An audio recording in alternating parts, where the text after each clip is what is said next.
Hello friends, welcome back to my channel. आज के video में हम डिस्कस करेंगे एक न्यूट्रास्यूटिकल्स के बारे में, जो कि है सेलकॉल 500 mg में। और इसमें हम जानेंगे कि इसके डोज, ड्यूरेशन, साइड इफ़ेक्ट्स और बेनिफिट्स के बारे में।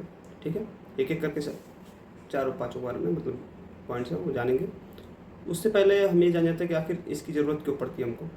तो इसकी ज़रूरत इसलिए पड़ जाती है कि जैसे जैसे आदमी की एज मतलब बढ़ती जाती है, या फिर कम एज में भी आजकल देखा गया है कि जिनकी डाइट पुअर होती है, इनएडिक्वेट अमाउंट्स में उनके जो डाइट्स में कैल्शियम और विटामिन D3 की मात्रा पाई जाती है।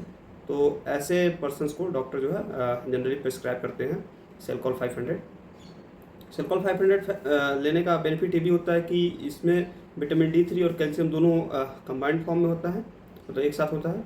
तो आपको अलग से कैल्शियम और अलग से विटामिन D3 की गोलियां नहीं लेनी होती हैं, या फिर जो सैसे आते हैं, पाउच आते हैं जो वीकली एक बार खाना होता है, वो नहीं खाना पड़ता है। ठीक है, तो सबसे पहले शुरुआत करते हैं कि आखिर ये इसकी ज़रूरत क्यों पड़ती है। तो इसकी ज़रूरत ये इसलिए पड़ती है क्योंकि कुछ लोगों को हमेशा शिकायत रहती है कि जोड़ों में दर्द हो रहा है, घुटने हो गए, बाजुएं हो गई, मसल्स पेन हो रहा है। ठीक है, जो पैरों के मसल्स होते हैं, ये थाई मसल्स या फिर नीचे काफ मसल्स हो गए वहाँ पे, या फिर बोन्स में, ठीक है, या फिर कमर का दर्द हो जाता है, या फिर नसों में भी दर्द अगर होता है तो वहाँ पे इसको डॉक्टर प्रिस्क्राइब करते हैं। कभी कभी कोई डॉक्टर अगर ऐसा है जो उसने डायग्नोस कर लिया हार्ट के केसेस में, तो वहाँ भी हार्ट के केसेस में भी इसको प्रिस्क्राइब किया जाता है।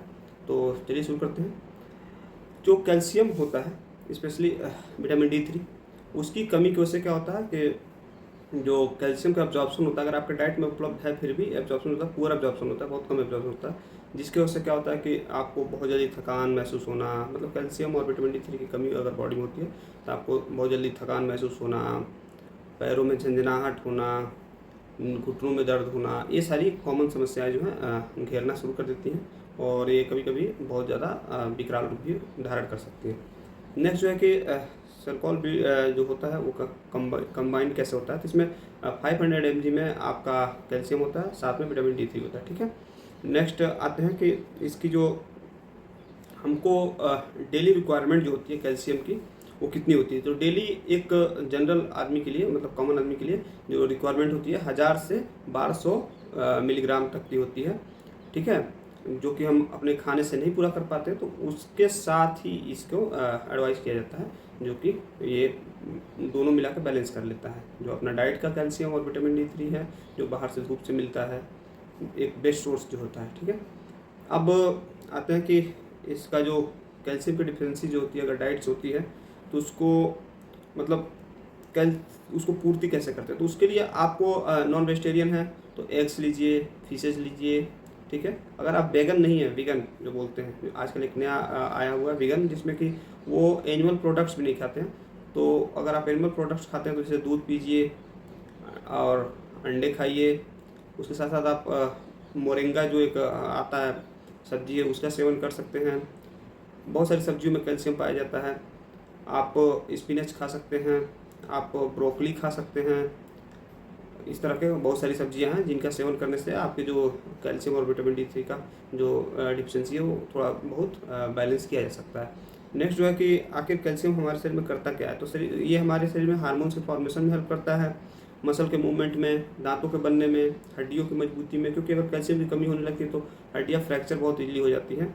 तो वहाँ, और ये हार्ट में, जैसे मैंने बताया, हार्ट में भी इसका बहुत अच्छा रोल होता है। मसल की जो मूवमेंट होती है उसमें कैल्शियम बहुत ही important role, crucial role play करता है। कैल्शियम के प्रेजेंस की वजह से ही मसल्स का जो है मूवमेंट होता है। नेक्स्ट जो है कि इसका डोजिंग, मतलब इसको कैसे लेना होता है। तो इसकी जो डोजिंग होती है BD होती है, मतलब दिन में आपको 2 बार लेना होता है, और हमेशा खाने के बाद लेना होता है, क्योंकि इसमें जो विटामिन D3 है, विटामिन D जो है वो क्या है, एक फैट सॉल्युबल विटामिन है। तो वो हम खाना जब लेंगे तो उसके साथ जब फैट अंदर जाएगा तभी जो है वो शरीर में उसका पाचन हो सकता है। ठीक है, नेक्स्ट जो है कि इसको कभी भी खाली पेट ना लें। खाली पेट लेने पे ये एसिडिटी वगैरह बढ़ा देता है, तो आपको खाली पेट बिल्कुल नहीं लेना है, और एब्जॉर्प्शन भी इसका ना के बराबर होगा। अब ये आता है कि ड्यूरेशन इसका, तो ड्यूरेशन इसका 7 से लेकर 21 दिन तक मतलब इसका ड्यूरेशन होता है। आगे अगर डॉक्टर को ज़रूरत पड़ती है, आवश्यकता पड़ती है, उन्होंने टेस्ट वगैरह कराया हुआ है तो, या फिर आपके लक्षण देख के, तो वो आगे एक्सटेंड कर सकते हैं। कुछ साइड इफेक्ट्स इसके हैं, वोमिटिंग, कॉन्स्टिपेशन। ठीक है, तो कॉन्स्टिपेशन के केस में ये होता है कि इसका जो इसमें कैल्शियम कार्बोनेट जो होता है वो कॉन्स्टिपेशन काज करता है। तो अगर